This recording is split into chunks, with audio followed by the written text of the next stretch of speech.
Sebelumnya, mari kita buka acara kita dengan membacakan basmalah. Bismillahirrahmanirrahim.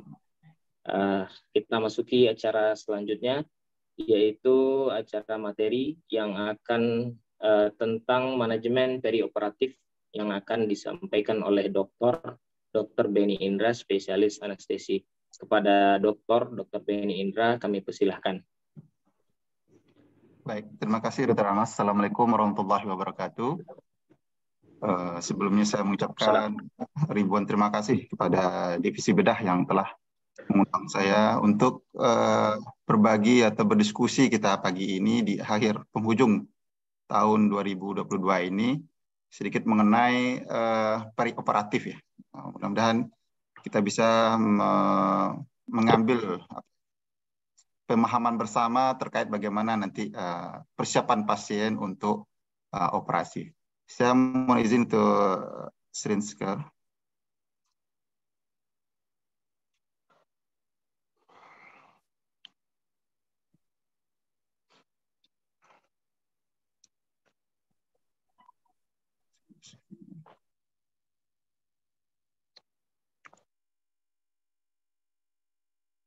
Oke, bisa dilihat ya slide-nya, Pak? Bisa, Dok. Oke. Baik, ini mengenai mungkin perioperatif judul awalnya, tapi mungkin kita lebih banyak berdiskusi nanti itu preoperatifnya mungkin ya, terutama untuk asesmen preoperatif. Baik, jadi tujuan dari kita preoperatif ini sebenarnya ya menyiapkan kondisi pasien untuk mengurangi risiko ya, baik morbidity dan mortality terkait dengan operasi maupun nanti dengan penyakit penyertanya. Bagaimana kita nanti menyiapkan pasien itu secara efisien sehingga nanti akan mengurangi kos untuk pembiayaan di rumah sakit. Kemudian bagi pasien itu kita akan menyiapkan secara medis dan psikologis bagaimana dia nanti menerima beban stresor baik secara surgery-nya maupun di sisi anestesinya. Kemudian siapa yang seharusnya melakukan preoperative evaluation itu? Memang idealnya kita harus melakukan itu dilakukan sendiri oleh dokter anestesi ya, dokter anestesi untuk visit pre-op terkait dengan anestesinya yang melakukan tindakan di bagian idealnya seperti itu. Kemudian kapan kita lakukan? Sebenarnya kita bisa melakukannya memang 1 hari sebelum tindakan operasi. Namun pada kondisi minor surgery dan kita melihat kondisi pasien ASA 1 atau ASA 2 bisa kita lakukan di hari yang sama saat operasi. Kemudian tujuan dari asesmen preoperatif ini adalah bagaimana kita melakukan informed consent kepada pasien ya.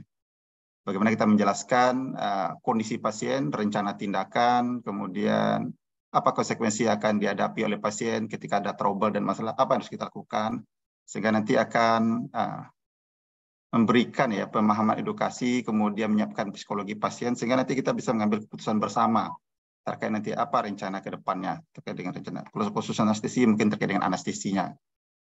Kemudian kalau pasien belum bisa kita mengambil keputusan atau berdiskusi, maka caregiver-nya atau yang merawatnya lah yang akan mengambil keputusan. Nah, kemudian dasar ya untuk pre-anestesi care adalah kita menentukan bagaimana status medis dari pasien, kemudian kita merencanakan dari sisi anestesinya, teknik anestesi, kemudian bagaimana pasca operasi, bagaimana manajemen nyeri pasca operasi. Kemudian secara umum memang komponen untuk pre-operative assessment ini sama dengan tindakan medis yang lain, itu bagaimana kita menggali anamnesanya, riwayat pasien, kemudian melakukan pemeriksaan fisik yang ideal, kemudian baru berlanjut kepada pemeriksaan penunjang ya seperti lab, EKG, kemudian pemeriksaan Rosentorach. Dan pada kondisi tertentu mungkin kita akan mintakan konsultasi lanjutan dengan bidang terkait. Mungkin ada terkait dengan bidang jantung atau penyakit dalam setelah kita melakukan asesmen awal tadi. Setelah itu barulah kita merencanakan tindakan anestesi yang kita lakukan, kemudian berdiskusi dengan pasien terkait dengan rencana tindakan berikut. Nah, ini mungkin kita banyak bersinggungan sering dengan anestesi dan bedah ini ya, terkait dengan target-target pemeriksaan penunjang ini. Oke, tapi sebenarnya ketika kita melakukan pemeriksaan anamnesa, kemudian melakukan pemeriksaan fisik yang tepat ketika awal penerimaan pasien, nah ini sebenarnya bisa memangkas untuk pemeriksaan penunjang berikutnya hanya berdasarkan indikasi. Oke, ini secara umum apa yang kita gali dari anamnesa dan pemeriksaan fisiknya. Oke, saya akan percepat aja. Kemudian kondisi-kondisi organ tertentu, baik secara general awalnya kita asesmen, kemudian kita lakukan pada yang lebih spesifik organ-organ tertentu pada fungsi sistem sarafnya, cerebrovaskularnya, pulmonarnya, kemudian saluran cerna, dan sebagainya. Oke, ini sama juga beberapa organ penting yang perlu kita gali. Sebenarnya kita lebih spesifik memfokuskan pemeriksaan itu terkait dengan underlying disease atau komorbid yang menyertai pasien tadi. Kemudian pemeriksaan fisik nanti akan sinkron dengan anamnesa yang kita lakukan. Ketika kita menemukan sesuatu yang khusus, maka kita akan memberikan stressing pada pemeriksaan fisik tertentu. Kemudian ini mungkin sedikit arah anestesi, manajemen dari RW-nya kita mengasesmen. Jadi kalau visit pre-op yang kita lakukan itu selain mencari komorbid pasien, kemudian bagaimana severity dari penyakit penyertanya, maka dari anestesi mungkin akan melakukan asesmen terkait dengan RW-nya dan breathing-nya, ya. Sehingga nanti kita bisa melakukan preparasi yang lebih tepat di kamar operasi. Gitu. Apakah ada penyulit dari sisi ventilasi atau penyulit dari sisi intubasi. Mungkin ini yang krusial, sehingga kita bisa berdiskusi dan merencanakan nanti ketika tidak bisa melakukan asesmen jalan nafas lewat oral, mungkin apakah perlu dengan surgery lewat tindakan-tindakan khusus lainnya. Ini sedikit mengenai bagaimana asesmen tentang RW-nya. Oke. Ini bagaimana penilaian dari melampati atau dengan di kamar operasi setelah menggunakan laryngoskop dengan kormaklihan. Oke, ini kita skip aja. Kemudian pemeriksaan lab. Nah, pemeriksaan lab ini sebenarnya memang tidak ada bukti-bukti yang mendukung bahwa kita perlu melakukan pemeriksaan darah yang rutin itu pada kondisi pasien sehat, ya. Memang itu. Karena hasil penelitiannya memang ya mungkin sekitar 1-5% lah kita temukan nanti ternyata kelainan pada pasien-pasien yang dengan kondisi sehat, ya. Nah, ini kan jadi bahan diskusi bagi kita nanti untuk mencari pemahaman bersama sebenarnya apa yang perlu kita periksa, gimana standarnya ketika kita akan lakukan persiapan pasien untuk operasi. Mungkin kita bisa masuk pada sesi diskusi nantinya.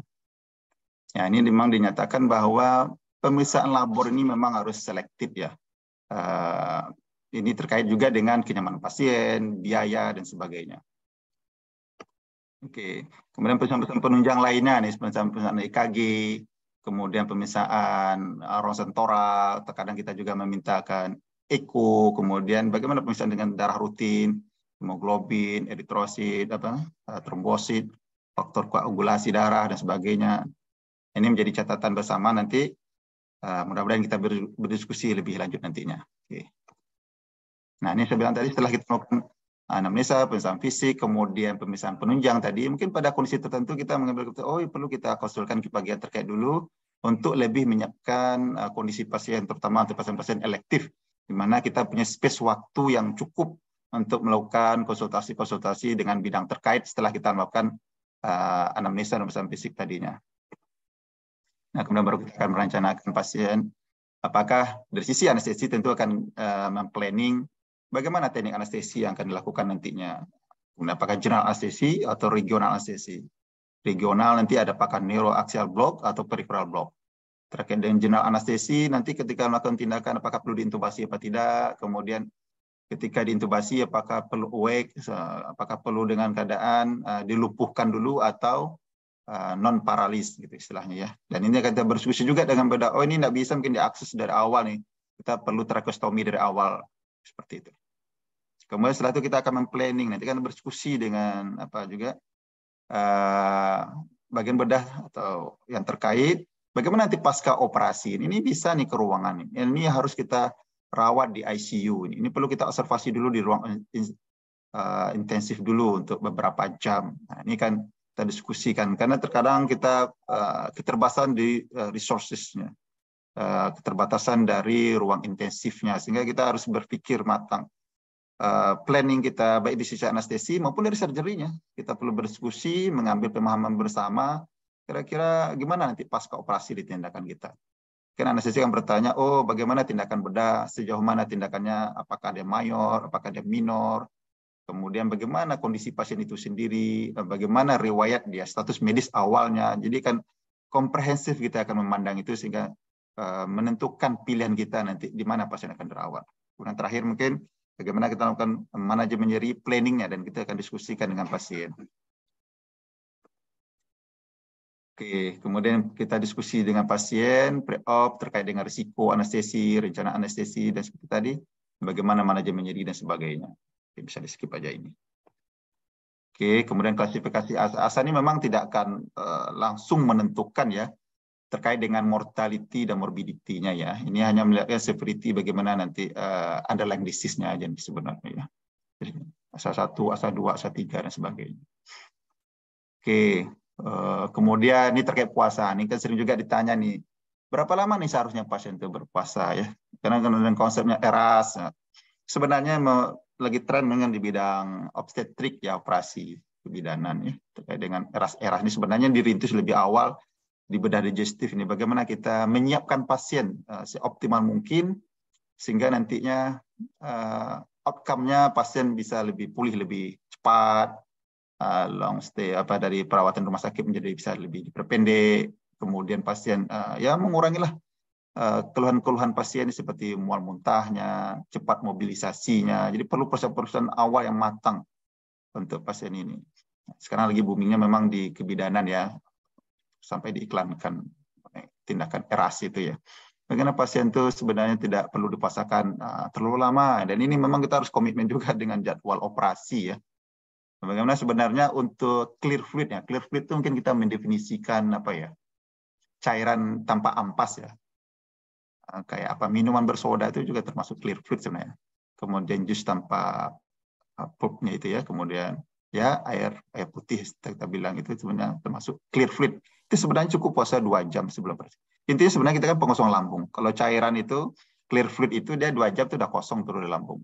Nah, tapi kalau kita kalau dia ASI itu kan 4 jam udah kosong di lambung. Jadi cukup 4 jam sebelum operasi aja puasa. Sedangkan untuk susu formula itu 6 jam, makan 6 jam. Tapi kalau untuk heavy meal itu makanan berat, daging dan sebagainya, kan idealnya 8 jam. Jadi itu, nah ini kan panduan secara umum nih. Jadi tidak lama-lama orang puasa. Jangan sampai kita nanti pasien puasa sampai 20 jam, kemudian dia selama operasi juga lama operasinya, pasca operasi nanti kita sebenarnya pada kondisi umum sebenarnya kalau pasien sudah sadar sudah boleh diet, kecuali memang nanti operasinya mungkin terkait dengan ya laparotomi yang ada manipulasi di usus sehingga mempengaruhi gerak usus. Jadi terkait dengan penggunaan obat-obat anestesi sebenarnya tidak akan banyak berpengaruh ya. Misalnya kita kalau bertanya tentang pelumpuh ototnya, sebenarnya pelumpuh otot itu bekerjanya di otot lurik, dia tidak akan mengganggu otot polos di usus. Makanya kita detak jantung itu kan tetap terjadi ya, dia tidak mengganggu otot jantung, tetap berdetak. Dia otot pelumpuh otot itu bekerja di otot lurik. Kecuali nanti mungkin ada tindakan-tindakan yang memang perlu pertimbangan khusus. Nah ini memang puasanya selama mungkin ada terkait operasi mungkin di bidang digestif ya barangkali ya. Kemudian ini kan secara umum nih puasa untuk pasien.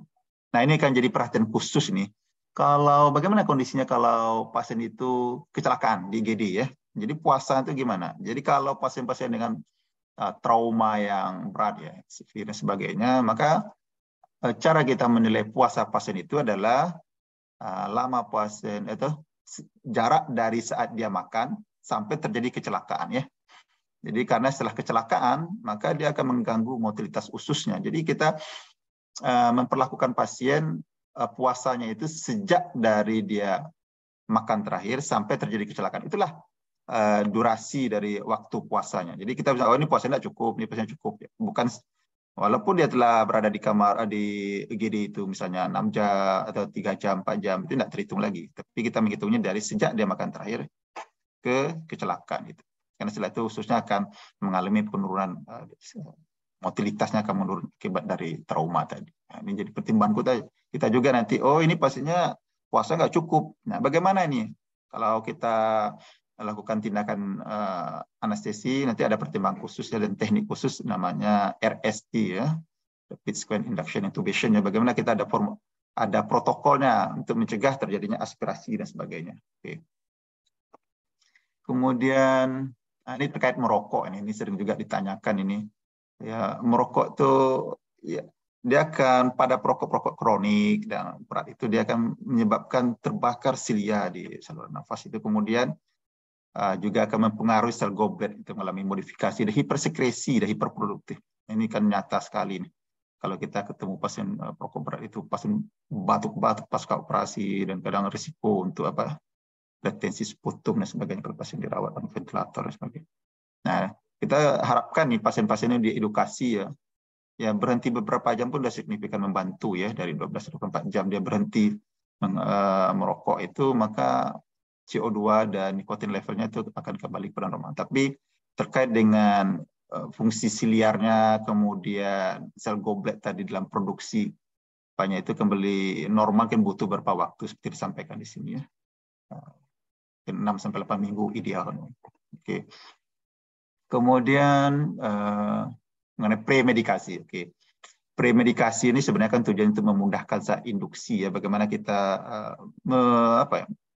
mengoptimalkan kondisi pasien sebelum dia mengalami tindakan anestesi maupun surgery. Jadi kita berikan sedasi, kemudian untuk mencegah mengurangi kecemasan pasien, kemudian analgesi, bagaimana pasien tidak merasa nyeri ya pada awal itu.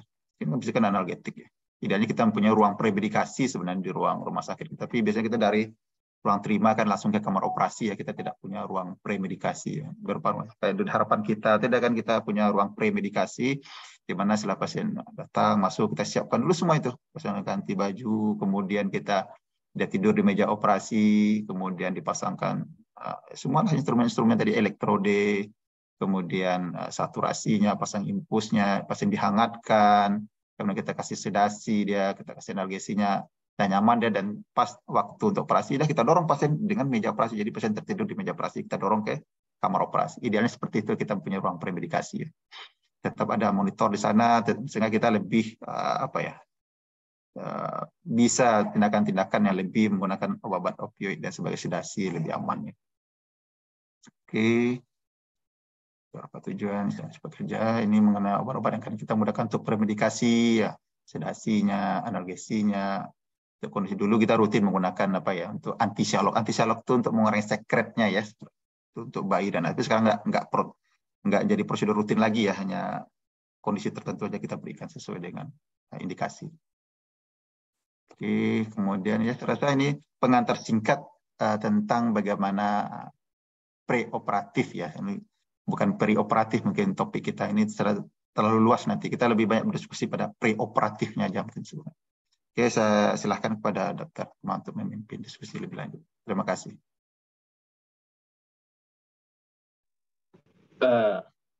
Terima kasih kepada Dr. Benny Indra, spesialis anestesi, karena semoga apa yang disampaikan beliau nanti mendapatkan tambahan ilmu bagi kita yang di ruangan OK nantinya, sehingga akan berefek baik pada pasien-pasien yang kita tangani nantinya. Untuk acara selanjutnya, yaitu acara diskusi, kita masuki acara selanjutnya. Mungkin dari rekan-rekan residen ada yang ingin bertanya kepada Dr. Benny, karena mumpung ini dok yang pakarnya, yang memberikan materi. Kadang-kadang kita di lapangan juga kan kadang kita masih berpikir kan, ini benar apa enggak nih, ini apa yang tindakan kita nih perlu apa tidak kita lakukan. Contohnya seperti tadi malam kan, ada pasien muntah-muntah pasca operasi, apakah perlu kita pasang NGT nih setelah operasi ini? Apakah nanti ketika kita pasang NGT akan mengalir cairan-cairannya sehingga nantinya akan mempengaruhi pada elektrolit pasca operasinya? Itu kira-kira begitu. Untuk residen, apakah ada yang mau bertanya? Saya persilahkan.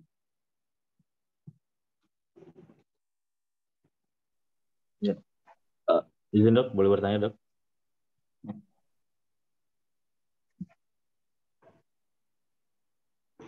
Ya, silakan Dokter Randa boleh bertanya. Terima kasih. Izin bertanya, Dokter Beni. Mungkin tadi sudah ada banyak yang dijelaskan juga, termasuk untuk persiapan pasien preoperatif, kapan harus puasa. Berarti dengan kondisi dia hanya minum air putih biasa saja, boleh dalam waktu 4 jam dia dilakukan puasanya. Terus juga yang ingin saya tanyakan, dokter, kan kita di keseharian residen bedah ini biasanya kita sering pada saat jaga sering melakukan operasi sito. Nah, dalam kondisi persiapan untuk operasi sito, itu sebenarnya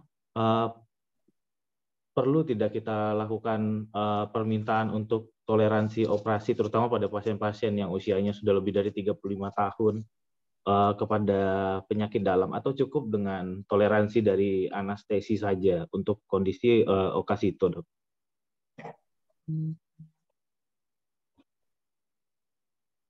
Oke, Dr. Amal langsung dijawab atau gimana? Dr. Amal, dikumpulkan dua pertanyaan, langsung dijawab aja ya. Boleh, langsung dok. Dijawab mungkin, dok. Oke. Silakan, dok. Oke, terima kasih Dr. Anda atas pertanyaannya. Mengenai terkait dengan puasa ini ya, misalnya kita di bidang obstetrik lah, kita ceritakan, kan sering nih lagi dipopulerkan ya, kita ya 2 jam sebelum operasi itu pasien itu masih bisa minum minuman yang kalori tinggi itu ya, Gatorade itulah ya. Jadi pasien memang jangan sampai hipoglikemi, jadi dia punya lebih energi untuk mengalami stresor dari tindakan anestesi maupun operasi tadi. Nah, cuma terkait dengan tindakan bedah, tentu kita harus sinkronisasi, kita harus berdiskusi juga nanti terkait dengan tindakan bedahnya, tindakan seperti apa. Nah, mungkin untuk operasi-operasi digestif lah contohnya, mungkin ada pelakon-pelakon khusus. Ini jangan sampai nanti setelah diinstruksikan nanti pasien bagi sarjennya nanti akan terjadi kendala untuk melakukan tindakan diagnostik apapun tindakan operasi setelah itu. Nah, ini harus jadi pertimbangan juga. Mungkin dari sisi pembedahan mungkin lebih memahami ya. Kira-kira tindakan itu akan mempengaruhi nanti dari sisi operasi. Tapi di sisi anestesi seperti itu secara umum ya. Ini yang bahkan pasca operasi itu pasien di ruang pemulihan itu udah bisa dia dapat kek sebenarnya, dia bisa konsumsi, tidak ada puasa lama-lama dia kan. Apa yang dia hipoglikemi. Kemudian pasca operasi itu apalagi kalau memang tidak ada manipulasi usus ya. Kalau ada pasien udah bagus dan sebagainya, kita berikan aja diet, boleh aja sih di ruang pemulihan itu. Kecuali memang kita mempertimbangkan, oh ini nanti operasi besar, terpapar dengan obat anestesi, kita khawatirkan nanti mengganggu motilitas ususnya, sisa-sisa cairan, rembesan darah akan mengganggu gerakan dari usus itu sendiri. Tapi kalau memang tidak mengganggu intraabdominal dan sebagainya, pasien di ruang pemulihan, ya kita bisa berikan diet. Dan secara bertahap juga, memang beberapa dampak dari penggunaan obat anestesi atau pada operasi operasi tertentu memang efek dari mual muntah itu memang cukup hebat. Seperti operasi pada mata, operasi pada THT itu memang kadang-kadang kayak operasi dari timpanomastektomi itu kadang mualnya cukup tinggi ya. Ya, kita menjadi pertimbangan itu juga memberikan diet kepada pasien. Oke. Kemudian terkait dengan konsul dengan bagian terkait ya. Mungkin silahkan aja kalau memang protokol rumah sakit itu seperti apa. Tapi kalau memang healthy, pasien yang sehat, yang tidak ada, makanya tetap canggih pun pemeriksaan penunjang, tentu tetap namanya penunjang ya. Sehingga nanti anamnesa dan pemeriksaan fisik itu adalah clue-nya ya. Kalau itu asesmennya bagus dan tepat, maka kita bisa meminimalkan pemeriksaan penunjang tadi, bisa meminimalkan. Seperti yang dinyatakan dari data-data penelitian orang itu, memang pemeriksaan yang rutin itu pada pasien healthy patient, pasien yang sehat gitu kan, secara dasarnya itu mungkin yang kelainan itu 1, 2 atau 3% lah ya. Kemudian setelah didapatkan pun kelainan labnya itu pun terkadang data pun tidak merubah planning dari tindakan kita dalam melakukan tindakan anestesi. Jadi itu menjadi catatan bagi orang bagaimana untuk memangkas biaya pemeriksaan tadi. Dan terkait dengan konsultasi tadi, mungkin sebenarnya kita lebih cenderung untuk bagaimana optimalkan anamnesa dan pemeriksaan fisik tadi sehingga nanti jangan sampai kita miss mendeteksi tentang kelainan. Tapi kalau sebenarnya udah oke di tahap awal, mungkin hanya pada kondisi-kondisi khusus kita konsulkan ke bagian terkait untuk seperti saya sampaikan tadi, ada sisi konsultasinya setelah kita melakukan pemeriksaan yang tepat tadi. Tapi kalau untuk karena space waktu kita memang kalau emergency itu kan sangat terbatas ya. Sehingga kita harus simultan melakukan tindakan-tindakan tadi, sehingga jangan sampai nanti kita melakukan operasi, kita ketemukan klien lain, melakukan pemeriksaan konsultasi lagi, jadi lebih lama dan sebagainya. Memang perlu diskusi bersama kita nanti. Misalnya kalau ada anak-anak, misalnya dia jatuh dari sepeda, kita dari amnesa saya yakin kita tidak ada permasalahan, tidak ada batuk pilek, tidak ada shifting cairan yang hebat, tidak penyakit kronik yang dialaminya, dia luka di kaki, karena tidak perlu pun kita periksa lab pun masih rasional ya. Karena itu kan traumatik pada anak-anak itu melakukan tindakan-tindakan sampel darah dan sebagainya, susah juga, kadang disease lagi. Ya. Jadi jadi pertimbangan kita. Tapi tetap clue-nya tadi, anamnesa pemeriksaan fisik kita, pemeriksaan diagnosa klinis kita itu harus detail dan teliti. Nah, kalau itu sudah tepat, itu bisa sangat-sangat membantu mengurangi pemeriksaan lanjutan ataupun konsultasi yang lebih advance. Karena ini kan terkait biaya juga. Kalau rumah sakit nanti kita masih swasta, dia akan berpikir detail sekali itu masalah pengeluaran biaya ini. Nah, mungkin ke depan kita mulai berpikir untuk lebih pemeriksaan-pemeriksaan, terutama pemeriksaan penunjang gitu ya. Ya contohnya sekarang kita isunya mungkin baru mengenai darah ya. Bagaimana kita lebih selektif menggunakan darah. Tapi jangan sampai nanti kita menyikapi itu juga berlebihan sehingga jangan sampai kita tidak menyiapkan darah pasien yang kita perkirakan. Sebenarnya kan kita sudah punya planning awal ini tindakan saya sejauh mana ini tindakan operasinya ini moderate atau severe, shifting cairan atau risiko pendarahannya besar atau tidak. Ya jangan sampai nanti setelah pasien mengalami pendarahan hebat baru kita cari darah. Konsekuensinya apa? Tentu kita mendapatkan pasien tanpa crossmatch lagi kan, dan itu kan tentu berisiko. Nah, itu tidak etis sebenarnya. Yang perlu kita evaluasi nanti tentang bagaimana persiapan persediaan darah. Jadi memang harus diskusi, kita harus diskusi baik dari sarjan, anestesi, mungkin dengan manajemen harus kita akan berdiskusi bersama menyikapi ini. Saya kan sangat khawatir nih trennya ketika kita sangat strict sekali menyiapkan darah ini, dia operasi besar. Misalnya di kasus-kasus apalah contohnya operasi yang sipil, kemudian atau di kebidanan ini kalau kita kereta dan sebagainya ya kita wajarnya siapkanlah darah.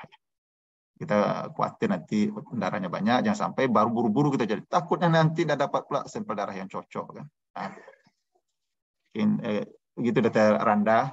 Ya kedepannya mungkin kita lebih banyak berdiskusi ya, kira-kira yang mana sebenarnya yang kita harus konsul. Kalau kayak tadi 35 tahun, dan misalnya tidak ada penyakit kronik, tidak ada riwayat minum alkohol yang hebat, tidak ada riwayat dari operasi sebelumnya, konsumsi obat-obatan tertentu, ya sebenarnya nggak perlu kita melakukan pemeriksaan yang terlalu advance, kemudian konsultasi yang bikin memperpanjang respon time kita melakukan tindakan tadi. Oke, seperti itu. Tapi tetap clue-nya ya, anamnesa dan pemeriksaan harus betul-betul teliti di awal itu.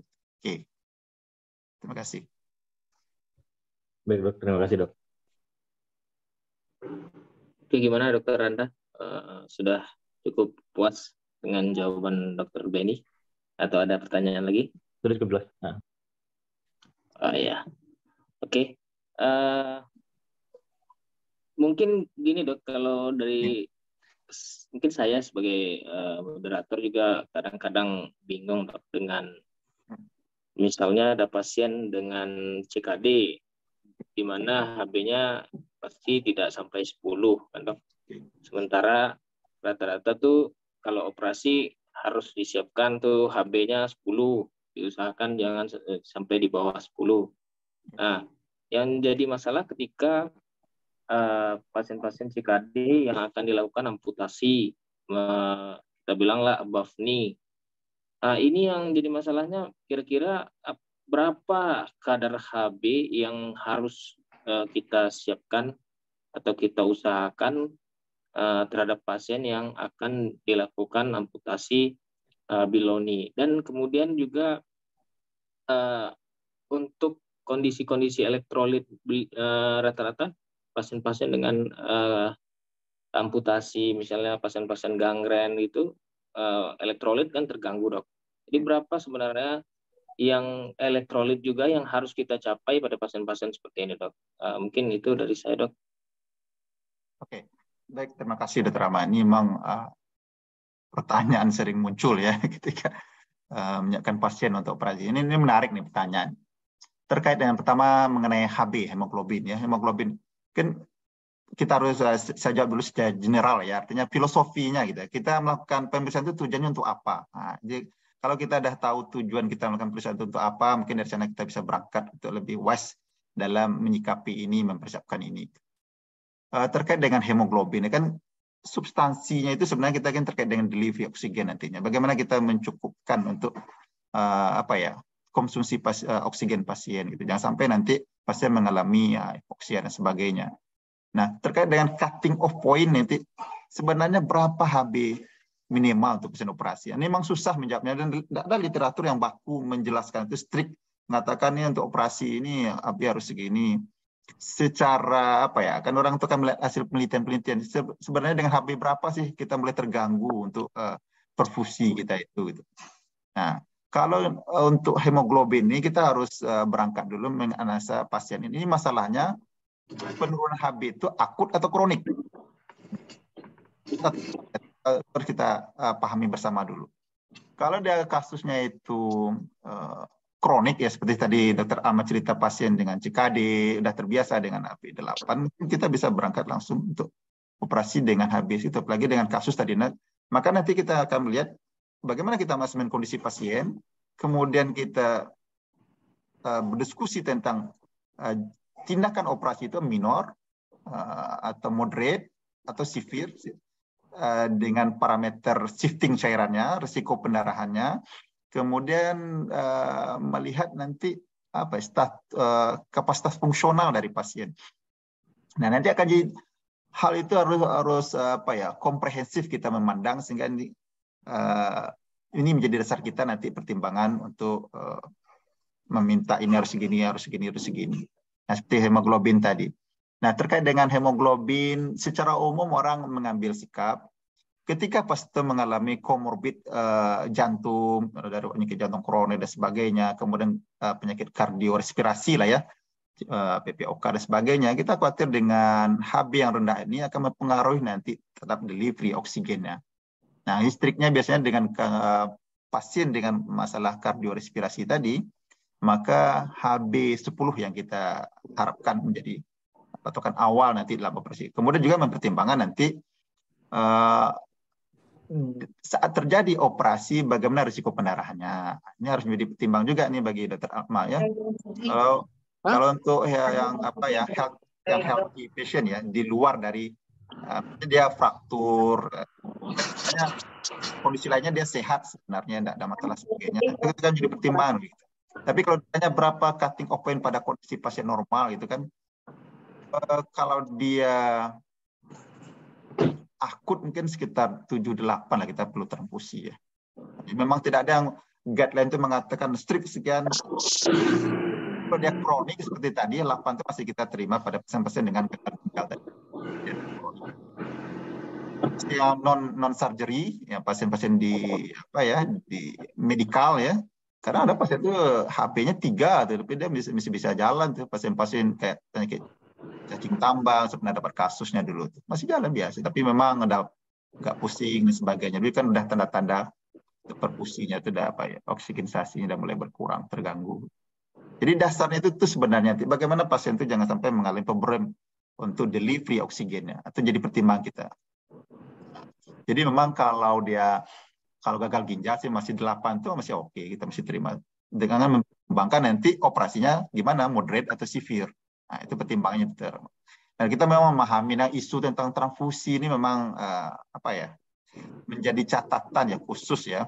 Jadi catatan khusus di luar negeri itu mungkin banyak itu yang nama Jehovah Witness, mungkin teman-teman udah ada tuh pernah dengar ya istilahnya Jehovah Witness. Jadi memang ada komunitas atau aliran agama ya, kepercayaan yang menolak untuk transfusi ya. Mana kalau kita transfusi kita dituntut secara hukum ya. Mudah-mudahan kalau kita ada pasiennya di Indonesia ini kita harus lebih hati-hati. Mungkin kalau yang bertugas di Bali, di Jakarta atau kota-kota besar ya, orang situ ada sebagian itu adalah Jehovah Witness. Tidak mau ditransfusi. Itu banyak juga orang-orang ahli pintar-pintar, profesor dan sebagainya.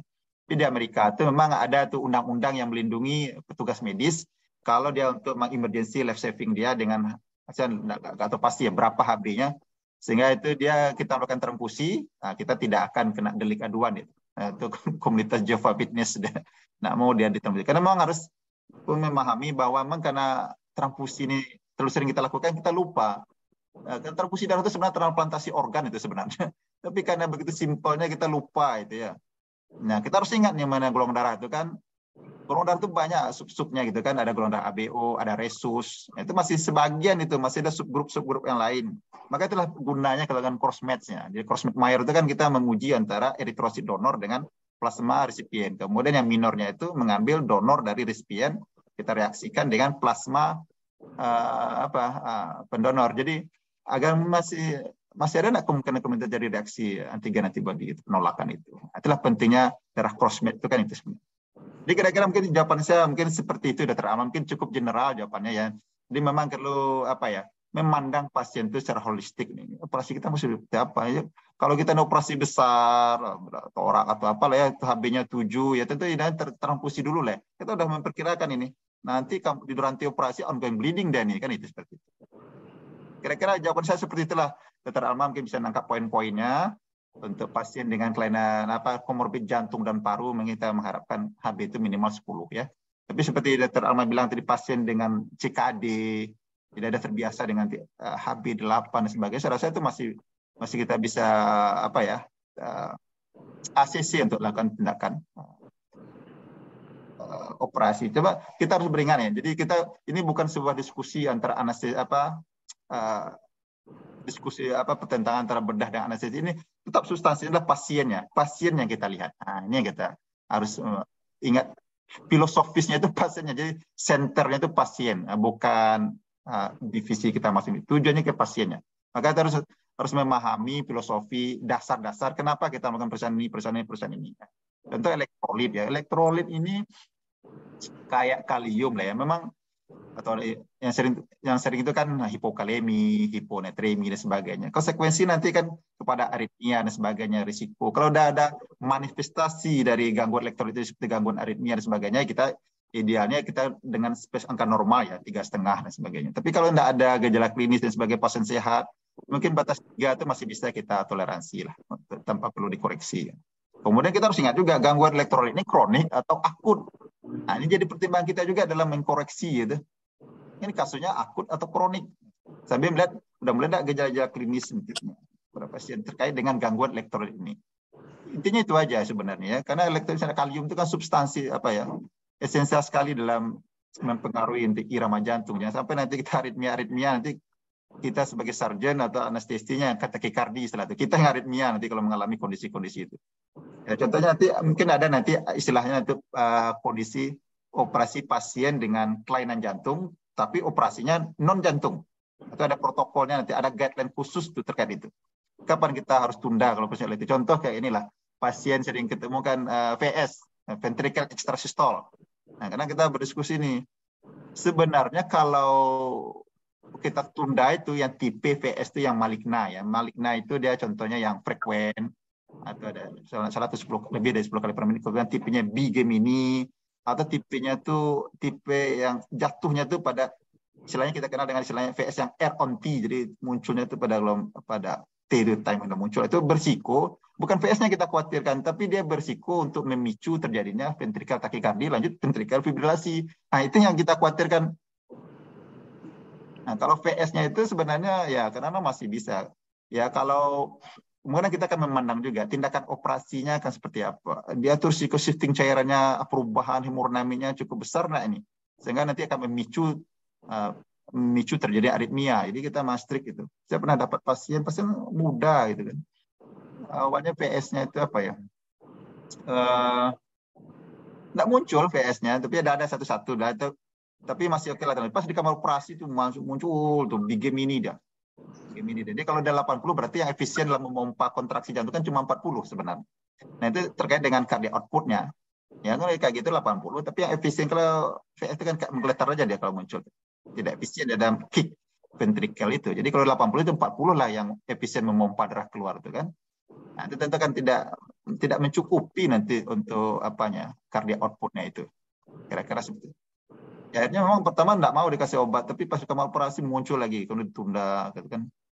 Karena kalau kita berikan, memang kita berikan juga amiodaron atau lidocain ya, yang plain bisa juga tetap. Tapi kadang-kadang tidak respon ya. Maka dari awal harus ditata laksana juga, dikasih obat dulu, baru dia nanti stabil kamar. Karena muncul juga di kamar operasi tapi lebih jarang, kita lebih tenang.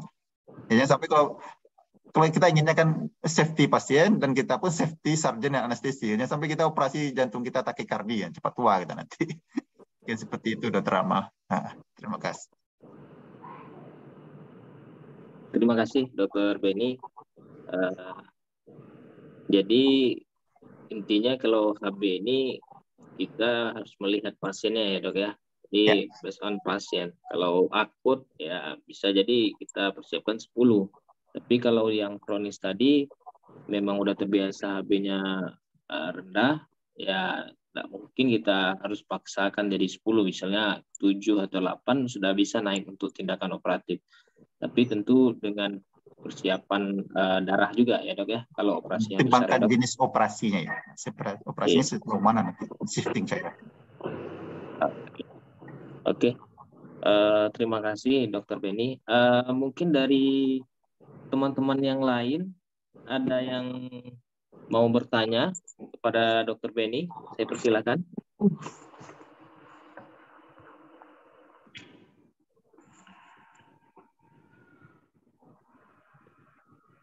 Mungkin saya boleh satu.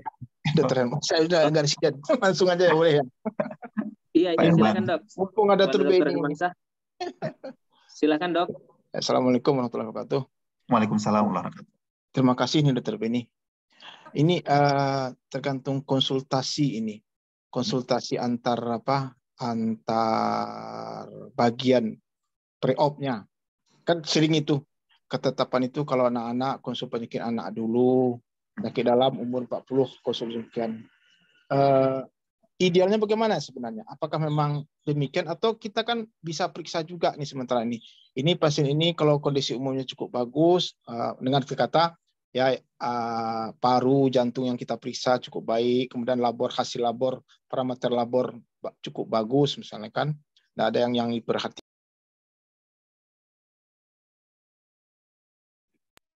Harus juga kita konsulkan penyakit dulu sebelum melakukan operasi. Atau sebaiknya bagaimana? Apakah konsul ini kebutuhan kita kah atau kebutuhan di anestesi itu sebenarnya? Sorry, maaf. Kadang-kadang persepsi kita ini kan untuk anestesi yang perlu ini. Padahal memang tujuan utama untuk safety pasien sebenarnya kan. Seperti kata ini, pulang pasien intinya sebenarnya. Tapi apakah memang harus begitu? Apakah atau dibalik soalnya? Kita siapkan konsul ke anestesi dulu. Ini anestesi bilang, oh nih kalau perlu nih ke penyakit dalam dulu lah. Atau penyakit dulu lah. Kalau tidak perlu. Itu bagaimana praktik idealnya? Terima kasih. Terima kasih Pak Herman. Terima kasih atas diskusi pagi ini. Saya ketemu juga dengan Pak Herman, saya berdiskusi terkait dengan persiapan pasien. Ini cukup menarik ya. Mungkin dari tadi di awal sempat juga menyinggung ini tadi Pak Herman terkait dengan konsultasi ya, konsultasi. Ya seperti sampai kalau dia pasnya kita yakin ini pasien sehat ini anak-anak, kemudian dia bersepeda jatuh, dia ada luka di kaki dan sebagainya, kita perlu tindakan operasi di sana.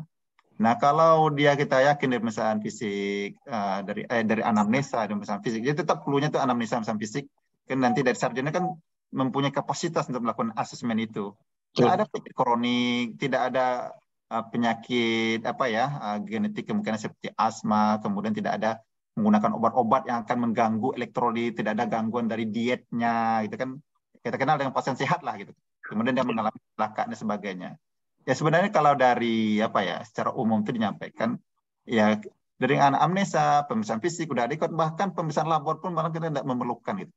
Karena hasilnya itu dalam pemeriksaan yang rutin itu ditemukan hasil penelitian orang itu yang mengalami anomali kelainan itu paling sekitar 1-3%. Dan setelah dapat pun angka itu tidak merubah planning dari tindakan anestesi maupun sarjennya. Tapi tetap seperti disampaikan tadi, clue-nya anamnesa pemeriksaan fisik harus betul-betul bagus. Nah, karena kita kan tidak ada space waktu yang cukup nih untuk melakukan itu. Kita ingin cepat, buru-buru. Nah, kadang-kadang yang simpelnya berikan terkait, biar mereka lebih teliti dalam pemeriksaan ini, sehingga kita menerima hasil bersihnya. Kira-kira mungkin, tapi secara keilmuan yang idealnya seperti itu. Jadi kita melakukan konsultasi, setelah kita melakukan asesmen tadi. Oh, nanti kalau dari awal udah ada kasus, misalnya dia baru pasang cincin kemarin. Lalu kita akan evaluasi EKG-nya. Oh, dia baru mengalami stroke kemarin itu. Tentu kita bisa defisit neurologisnya gimana.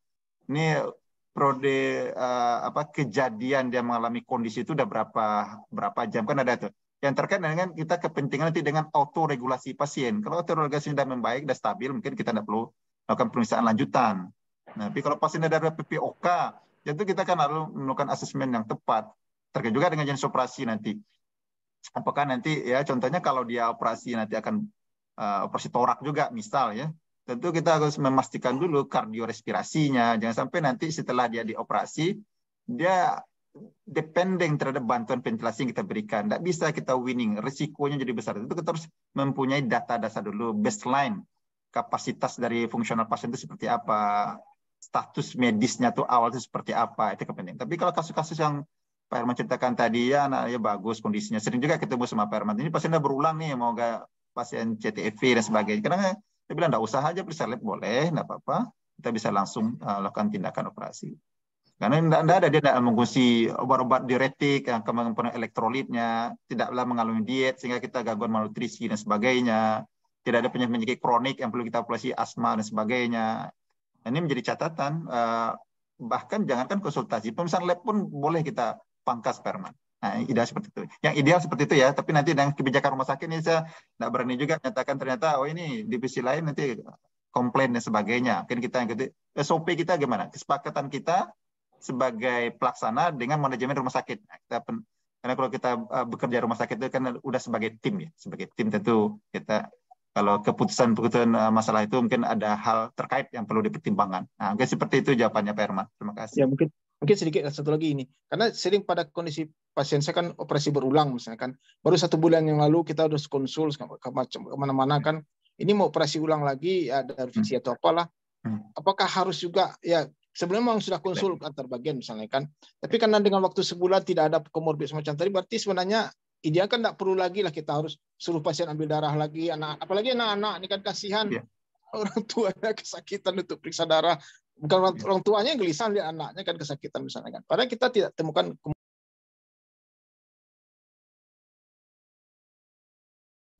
Baik, Pak Herman, tadi agak terputus suara Pak Herman nih, mohon maaf nih saya tidak menangkap, tapi saya nangkap yang awal tadi, sempat hilang suara Pak Herman. Iya ya kan ada yang nelpon tadi. Jadi memang itu saya bilang tadi kalau waktu 1 bulan tidak ada perubahan metabolik yang kita lihat, tidak ada operasi sebelumnya, operasi bulan. Soalnya kan tidak perlu juga harus kita konsul lagi keliling. Ya perasaan yang jamil lah misalnya kan. Ya. Aduh gimana ini harusnya kita konsul lagi penyakit dalam, anak misalkan apalagi periksa darah. Kasihan anaknya trauma. Ya, baik Pak Herman. Ini sering diskusi sering dengan Pak Herman nih kalau di rumah sakit sering diskusi. Setuju Pak Herman. Cuma memang ini pemahaman nih kadang-kadang memang kita harus mensosialisasikan, berdiskusi lah idealnya kalau masalah-masalah kayak gini supaya nanti kalau dari referensi yang saya baca nih Pak Herman, mungkin bahkan 6 bulan pun sebenarnya masih bisa kita pakai hasil lab. 6 bulan pun masih oke. Dengan catatan tadi pasien itu memang bukan pasien dengan penyakit kronik yang mengalami mengkonsumsi obat-obat tertentu, yang mengalami intervensi sesuatu sehingga yang merubah kondisi dari baseline data medis tadi. Malah seperti disampaikan tadi, kalau kita yakinnya bagus, malah tidak perlu bisa labor anak itu kan, karena ada traumatik yang mengambil darah, karena lisis pula diulang lagi. Saya pernah pengalaman keponakan, ada kita yang stres ya.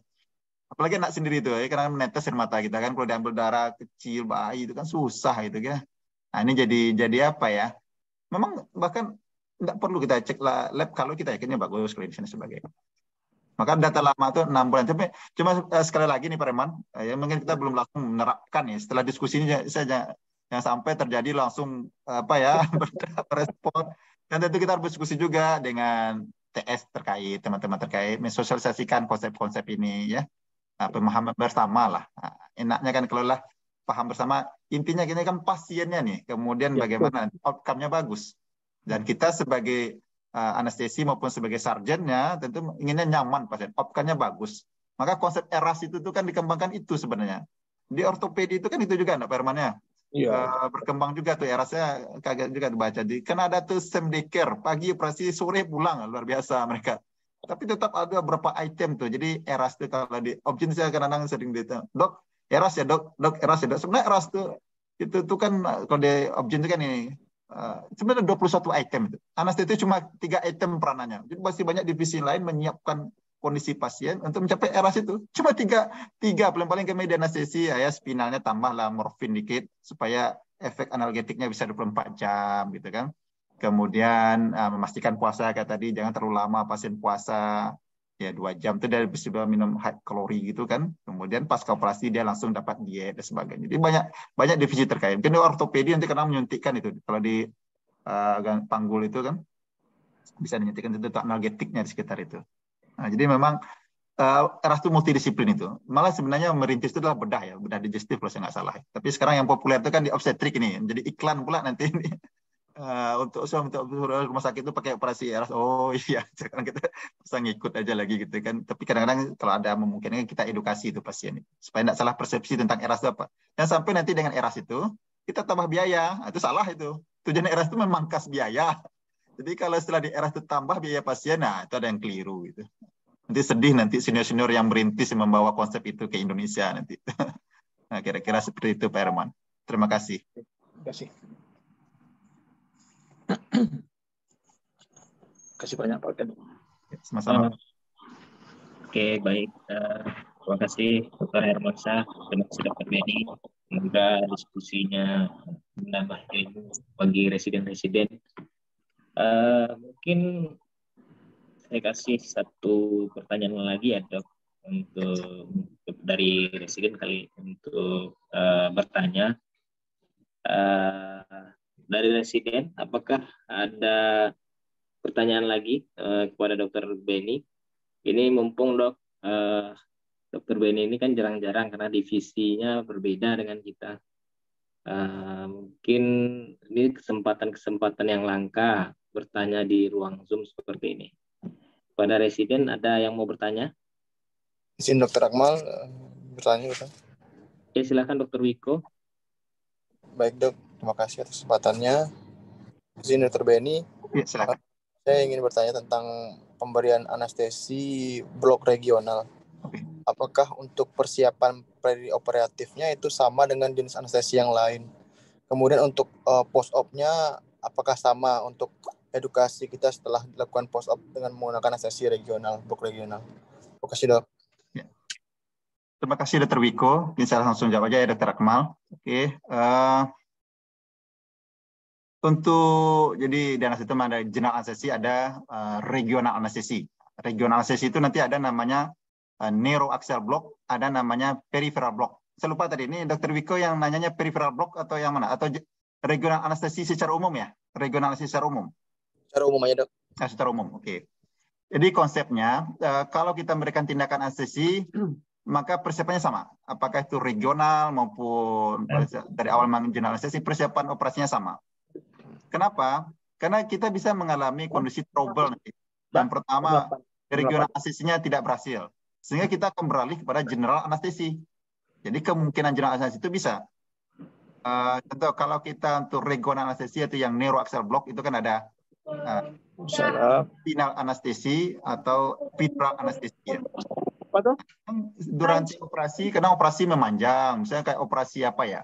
Lalu ada tumor tibia, ya, prostasi. Itu berapa saya lupa, 8 jam atau 9 jam. Itu perlu penambahan dan sebagainya. Kalau kita tidak menggunakan epidural, hanya spinal, kan tidak cukup waktunya itu. Kita harus mengkombinasi dengan GA dan sebagainya. Nah, kondisi-kondisi ini harus kita pertimbangkan bahwa tetap prinsipnya walaupun itu regional anestesi, kita perlakukan pasien untuk persiapan general anestesi. Karena switch kemungkinan dari regional ke general itu ada. Mungkin dari tahap awal bisa jadi kan dari awal memang udah gagal cari anestesinya sehingga harus ke general anestesi karena orang obesitas yang sulit, yang hebat karena susah tuh untuk puncture-nya. Nah, sebenarnya ke depan kita harus mulai membiasakan menggunakan USG juga nih. Tapi yang curve ya, bukan yang linear karena tidak bisa penetrasi ke depan. Untuk guiding kita melakukan tindakan tindakan untuk regional tadi semua. Untuk peripheral block gitu juga sih sebenarnya ya, kadang-kadang tidak berhasil juga untuk operasi peripheral block. Yang kalau untuk ekstremitas bawah mungkin kita ada banyak udah selesai lah dengan spinal, dengan epidural. Jadi tapi sebenarnya kalau kita ingin lebih tidak mengganggu hemodinamik, kita juga bisa melakukan tindakan peripheral block gitu. Yang tren kita peripheral block itu kan untuk ekstremitas atas nih, sering kita lakukan ya. Misalnya untuk tangan ya kita gunakan wrist block, atau yang simpelnya bisa dengan kalau di aksilari, blok aksilaris. Tapi kalau kita di tangan ya, di sini itu enggak cukup dengan aksilari ya. Karena kadang kita harus menggunakan manset di lengan atas. Itu idealnya mungkin kita menggunakan di supraklavikulanya lah ya, atau di interscalennya, itu cukup terpenuh itu. Untuk operasi shoulder itu bisa dengan interscalen block. Ya, kalau zaman saya pendidikan dulu masih menggunakan nerve stimulator ya, mencari memang agak lama.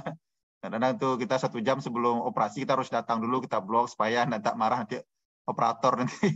Kadang gagal pula bloknya. Kadang anestesi lokal kalau dimasukkan di peripheral block kita harus nunggu minimal setengah jam.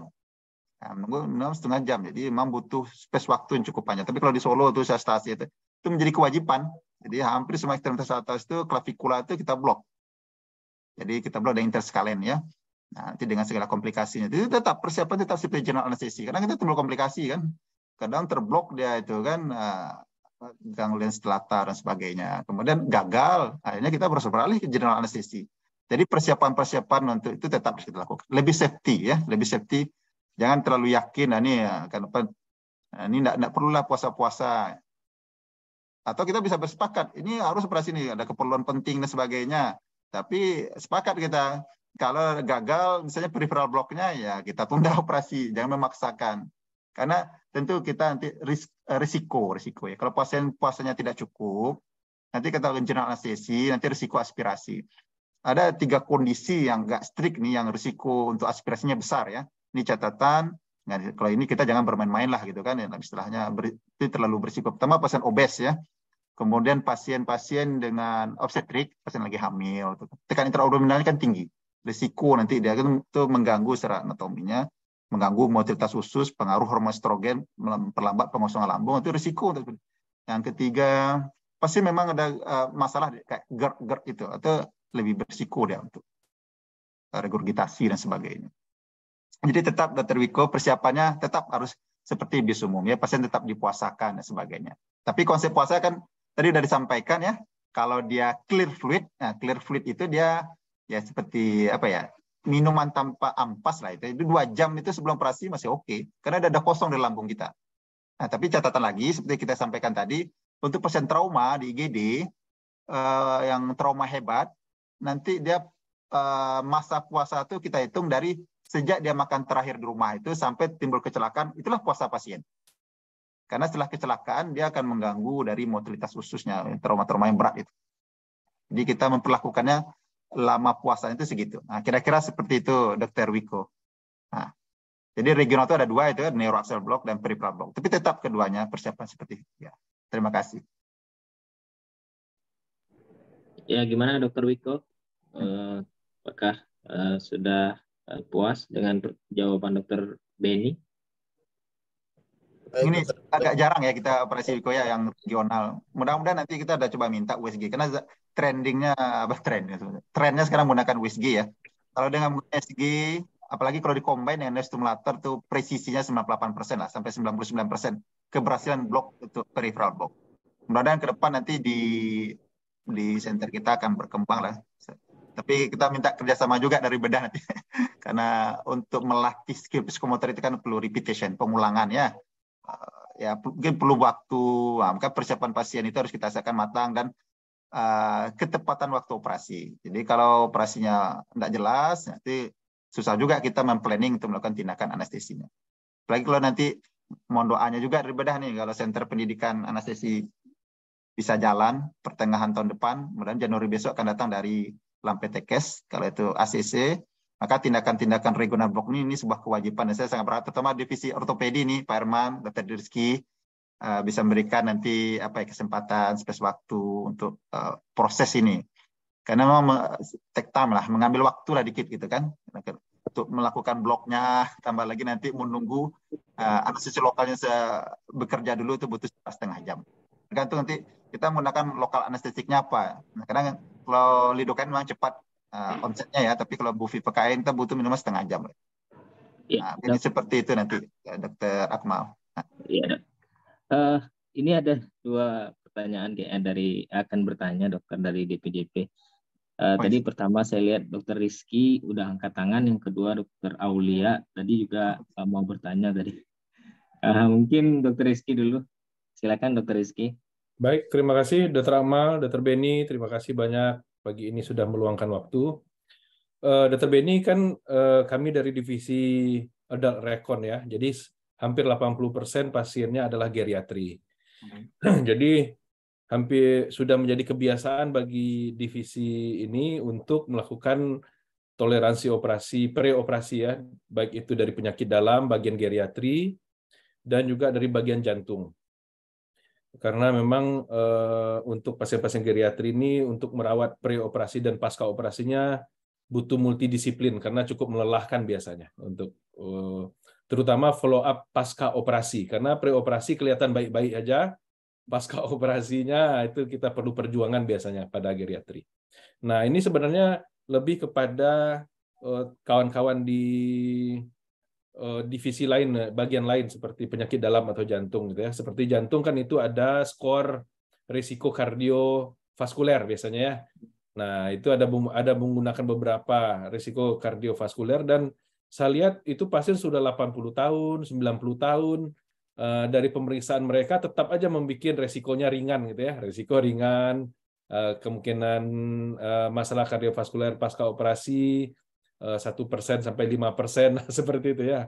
Karena mungkin itu perlu dievaluasi karena yang mereka hitung itu adalah skor preoperasi ya, preoperasi.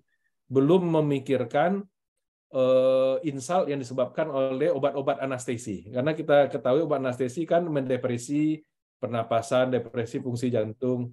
Kita lihat skor preoperasinya risiko ringan, begitu obat Dr. Beni masuk, langsung pasiennya hipotensi, langsung saturasi turun. Nah, perjuangannya beratnya. Mungkin perlu ada diskusi gitu ya antara dengan bagian-bagian lain dan juga anestesi. Sudah berapa kali saya komunikasikan dengan seperti pada bagian jantung, ini benar enggak ini risiko kardiovaskuler 1% pasien sudah 85 tahun, saya bilang kan. Begitu obat anestesi masuk, langsung apanya? Berubah semuanya ya, vital sign-nya berubah semuanya. Bagaimana komentar Dr. Beni? Ya. Baik, Dr. Rizky, terima kasih nih atas pertanyaannya. Ya, sebenarnya diskusi ini sebenarnya membuka wawasan saya juga nih, Dr. Rizky. Kita berdiskusi, menambah pengalaman juga, mendapat masukan juga. Ini menarik nih. Untuk geriatri ini sebenarnya anestesi sudah mulai pula bergerak untuk bikin sepeminatan hasilnya, sudah mulai bikin grup-grup, mengumpulkan kasus dan sebagainya. Saya sempat juga daftar tapi belum ada follow up sampai sekarang ini. Dia mengikuti ini geriatri ini menarik seperti Dr. Rizky, reserve-nya tuh cadangan kapasitas fungsional tuh rendah gitu. Jadi dia kadang-kadang ada disfungsi otonom, udah riwayat hipertensi itu disfungsi otonom itu. Pertama hipertensi dia tuh karena simpatik responnya itu kan meningkat itu. Tapi ketika masuk obat anestesi yang sifatnya simpatolitik itu kan blast dia itu. Sehingga kadang-kadang kita sampai mengharamkan propofol untuk kondisi-kondisi tertentu gitu kan. Karena propofol itu depresi miokardnya kuat, kemudian fasilitasnya kuat. Pada healthy, pasien orang sehat, pasien-pasien tidak critical ill itu kita smooth itu paling enak kita menggunakan propofol atau pentotal itu ya. Induksi untuk intravena lebih smooth ya, kita melewati prode eksitasinya itu lebih enak, enjoy pasien. Tapi pada pasien geriatri memang punya pelakon-pelakon khusus lah nih. Kayak tadi masalah terutama kardiorespirasi. Jadi tetap kalau anestesi itu pasien-pasien itu harus tetap holistik memandang pasien ya. Baik dari sisi catatan medis awalnya, status medis awal pasien, kemudian bagaimana nanti jenis operasi, apakah dia ringan atau moderate atau severe. Dalam artian shifting cairannya, perubahan tekanan darahnya, hemodinamiknya, risiko gangguan elektrolit, asam basa dan pendarahannya. Itu menjadi catatan penting bagi kita dalam mengambil sebuah keputusan. Kemudian ada yang lebih simpel sebenarnya mengasesmen dari kapasitas fungsional dari pasien. Itu saya sering pegang itu juga nih untuk praktisnya di lapangan terus. Jadi KMET mungkin pernah dengar teman-teman tuh metabolic equivalent ya, metabolic equivalent. Kalau 1 sampai 4. Jadi kita beranggapan bahwa surgery itu yang moderate sebenarnya, tapi kalau yang severe itu lebih ya. Yang moderate itu stresor operasi dan stresor dari tindakan anestesi itu metabolic equivalentnya 4. Jadi kita lihat kalau kondisi mednya pasien sudah 3, berarti bagaimana dia akan menerima beban stresor dari tindakan. Jadi tindakan anestesi dan surgery itu kita perkirakan beban itu 4. Jadi nanti med itu ada, kita misalnya kalau dia masih bisa kebutuhan sehari-hari mengurus diri sendiri, makan, bisa ke kamar mandi mungkin baru 1. Atau kalau dia bisa berjalan di blok itu dengan kecepatan berapa, ada skor-skornya itu. Itu kita nilai skornya 4. Tapi kalau dia bisa, contohnya masih bisa dia mencangkul, masih bisa walaupun kadang kita lihat ejection fraction-nya 37%, tapi pasien bisa mencangkul. Ini saya lebih pegang yang med-nya ini nih, masih bisa dia olahraga tertentu, main bulu tangkis, itu pasti tuh med itu kalau single ada kan, atau tenis dia bisa berenang, dia tuh metabolic equivalent testnya pasti metabolic equivalentnya itu pasti sekitar 10 ke atas itu. Nah, jadi tetap mempertimbangkan faktor-faktor tadi. Memang nanti untuk pasien-pasien resiko seperti yang tadi Rizky bilang tadi, memang Gottman risk score dan sebagainya, maka menghitung-hitung itu ya. Tapi di anestesi saya lupa tuh ada skor-skor juga pasien-pasien yang kayak tadi yang ekstrim ya usianya di bawah 1 tahun, kemudian yang di atas 65 tahun dan sebagainya, itu memang ada catatan khusus, ada poin skor-skornya itu. Kemudian riwayat penyakit-penyakit kayak seperti kardiorespirasi, ada riwayat dekom, ada riwayat ini, atau skornya jauh naik itu. Nah, ini akan menjadi membantu kita sebenarnya untuk melakukan memprediksi untuk mortality dan mortality case-nya. Apalagi kalau kaitannya seperti tadi untuk operasi torak misalnya, kita akan reseksi paru, itu kita memang harus detail dulu menghitung. Jangan sampai nanti setelah direseksi parunya dia dependen terhadap ventilator, itu kita gagal itu dalam memperkirakan, planning tindakan medis. Kita harus ukur dulu berapa ada proses-proses yang harus kita lalui. Begitu juga untuk pasien-pasien dengan kelainan jantung, kemudian tapi operasinya non jantung. Atau ada operasi jantung dan kelainan jantung. Itu ada protokolnya bagaimana kita menghitung dan menyiapkan semua poin-poin itu. Yang geriatri ini sangat menarik nih Rizky. Mungkin ya nanti akan ada juga anestesi yang ada peminatan di bidang itu geriatri, seperti ada pediatrik anestesi, mungkin ke depan ada juga geriatri, karena untuk analgetik juga berbeda, organ-organ untuk metabolisme kerentanan dia menerima analgetik itu juga udah berbeda. Maka kalau analgetiknya kan ada istilahnya tuh start low go slow, itu dosisnya lebih kecil, kemudian pertahanan naikkan, kemudian tidak semua pula analgetik bisa lagi, keterolak nggak bisa lagi gitu kan, luka lambung dan sebagainya. Nah, sehingga terus memilih menggunakan analgetik lain. Kita gunakan pula nanti ketamin, nanti pengaruh ke kognitifnya juga lagi. Memang belum ada yang ideal, karena maka kita kenal dengan balan analgesi ya, menggunakan bermacam obat dengan dosis yang kecil untuk mencapai target yang kita inginkan. Maka kalau bisa kita combine, nah itu berkembang nanti kayak regional ini ya, menggunakan kateter, peripheral block, tapi nanti kateternya kita tunneling kayak di supraclavicular, itu saya rasa itu akan cukup nyaman. Karena dia tidak terlalu mengganggu hemodinamik. Mudah-mudahan nanti ada juga dari anestesi yang ngambil divisi untuk konsultan di bidang regional anestesi dan pain intervensi. Nah, ini sangat membantu kita. Apalagi kalau ada tempat kasus-kasus cancer. Nah, ini kayak CA kaput pankreas itu kalau memang itu kan nyeri luar biasa ya, CA kaput. Kalau kita bisa ada yang ahli melakukan blok di ganglion celiac, ganglion celiac yang dekat aorta, itu nanti dia akan lewat sana. Itu dari skor 10 bisa jadi 1 gitu, jadi 0. Ada kasus saya pernah ikut, ada yang presentasikan di Surabaya, bisa dan lakukan intervensi dengan alkohol 70% di blok di ganglion celiac. Ganglion celiac ini kan mengitari aorta itu dia. Nah, itu kalau kita berhasil itu bebas nyeri pas itu luar biasa. Kemudian kalau bisa kita tunneling kayak operasi di ekstremitas atas ini, cuma memang kadang-kadang dia saya belum pernah pengalaman juga sih peripheral block, tapi ada kateter, jadi kita bisa tambah-tambah sekian waktu. Kalau di center pendidikan kayak operasi ekstremitas bawah ini kita menggunakan epidural. Pintu ada residen yang setiap 4 jam berikan obatnya bolus. Nah, kalau di syring pump kadang kurang efisien ya. Tidak mengisi the volume yang target dari dermatom blok tadi kalau epidural. Tapi kalau ada residen mungkin itu cukup membantu untuk maintenance nyeri pasca operasi. Untuk nyeri pasca operasi. Tapi untuk anestesinya mungkin ada pelanggan khusus. Jadi saya pribadi kalau orang tua itu saya sangat khawatir dengan propofol ini. Tapi kadang-kadang memang enak smooth dia. Coba kalau kita hilangkan sama sekali propofol, saya lihat tuh kadang-kadang dia gejolak hemodinamik cukup tinggi juga pas ke operasi itu. Itu memang mencari dosis yang tepatnya yang kesulitan kita, karena sederhananya kadang-kadang simpelnya kita titrasi, istilah kita titrasi aja lah gitu kan. Kasih dulu 1, tengok hemodinamik. Jadi memang butuh waktu, ambil waktu dulu. Kemudian volatil agentnya agak sensitif kan dari kecil dulu. Jadi memang agak lama nih sarjan menunggu. Karena ini kayaknya barang-barang antik lah ya. Jadi kalau menginduksi kan Masa krusial itu masa induksi satu, kemudian masa-masa ekstubasi itu kan. Nah, itu prode itu kita ya kayak butuh waktu kadang setengah jam. Kalau di harapan kita itu kalau kita operasi jantung itu memang cukup itu. Karena itu udah menggunakan sufentanil aja, Pak. Jadi induksinya udah dengan opiat itu aja lagi, nggak menggunakan propofol dan sebagainya. Udah pasien udah tertidur, kadang hemodinamik mulai turun, kita naik ke cairan sedikit sebagainya. Jadi memang butuh waktu nih.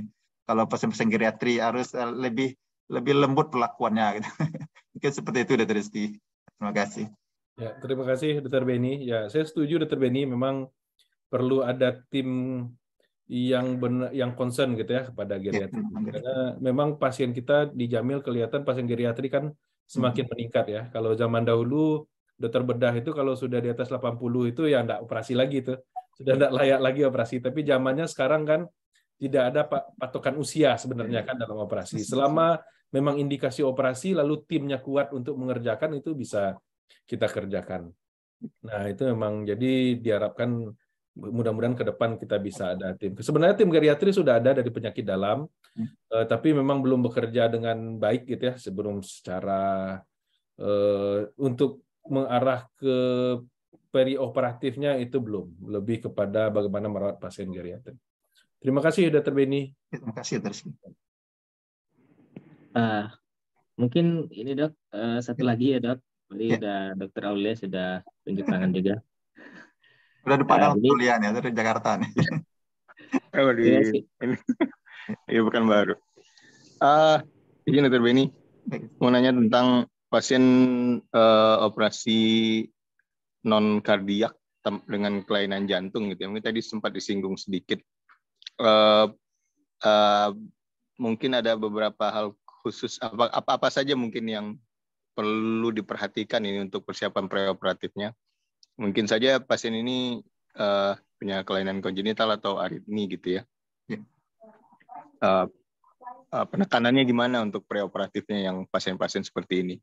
Satu, yang kedua, penggunaan arterial line dan central venous catheter itu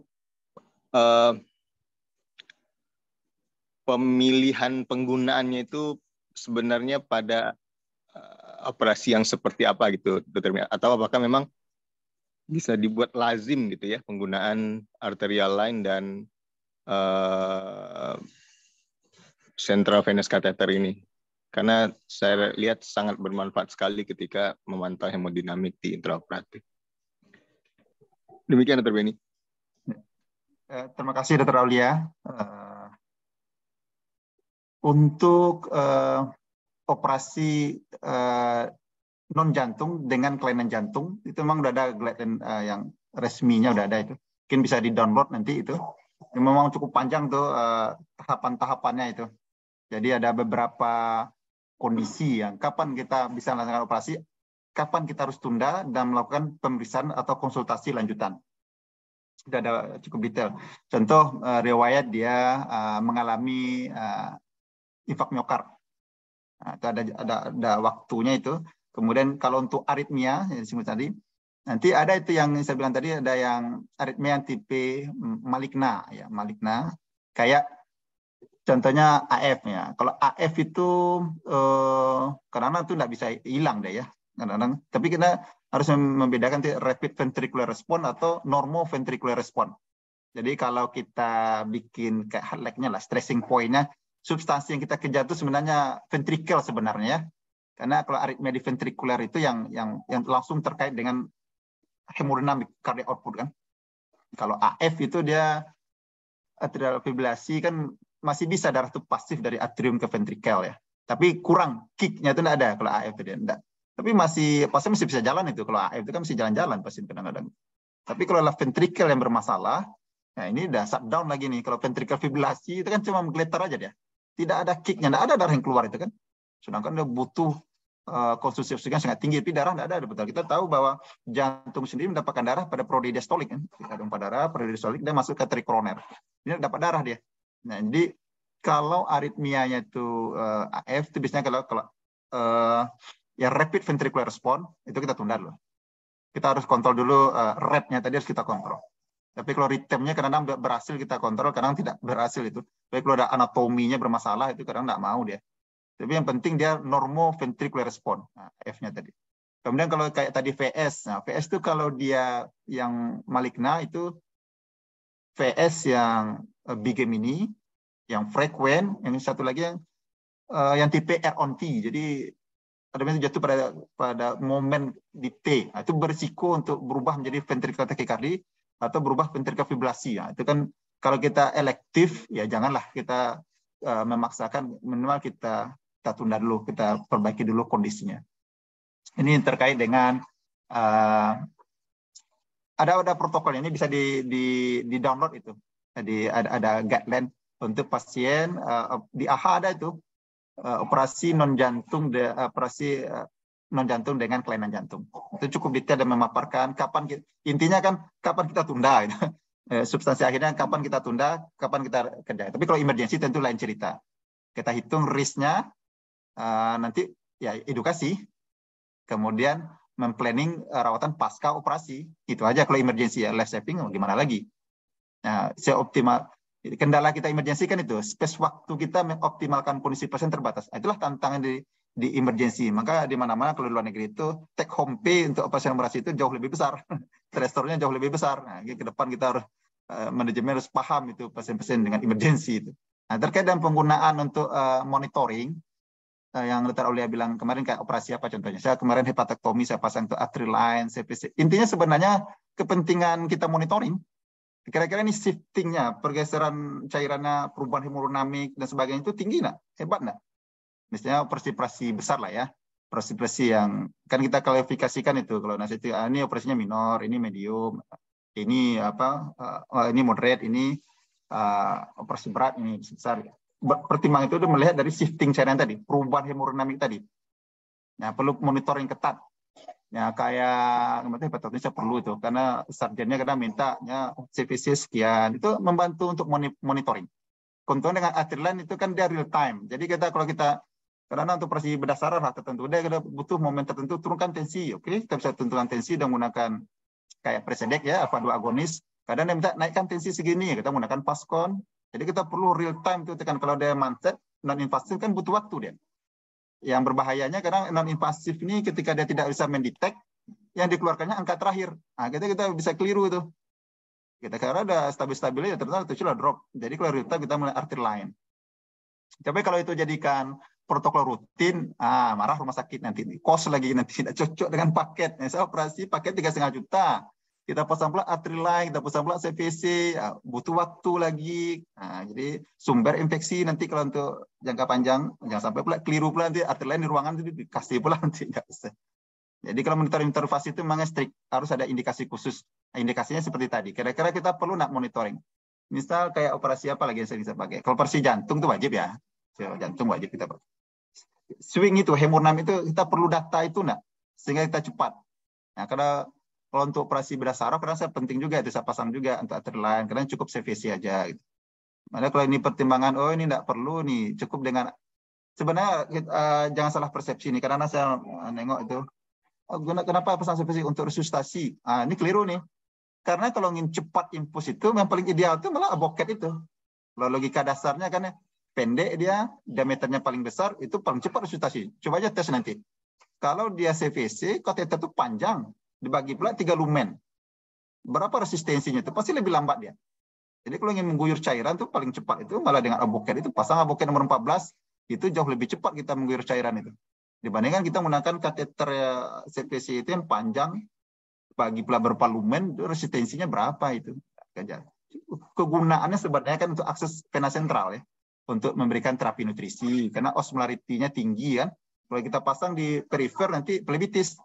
Nah, tapi sekarang udah ada pula nanti nutrisi yang osmolarity-nya lebih kecil bisa di perifer. Jadi kita ya bagaimanapun kan tetap itu vena sentral artery line itu kan invasif ya. Sumber infeksi, risiko bukan gampang. Itu saya stresnya kalau ada konsul bayi itu kan. Maka saya kalau di morning report udah sering ngotot minta sediakanlah kami itu USG yang hokistik. Udah beberapa kali saya minta tapi belum terrealisasi.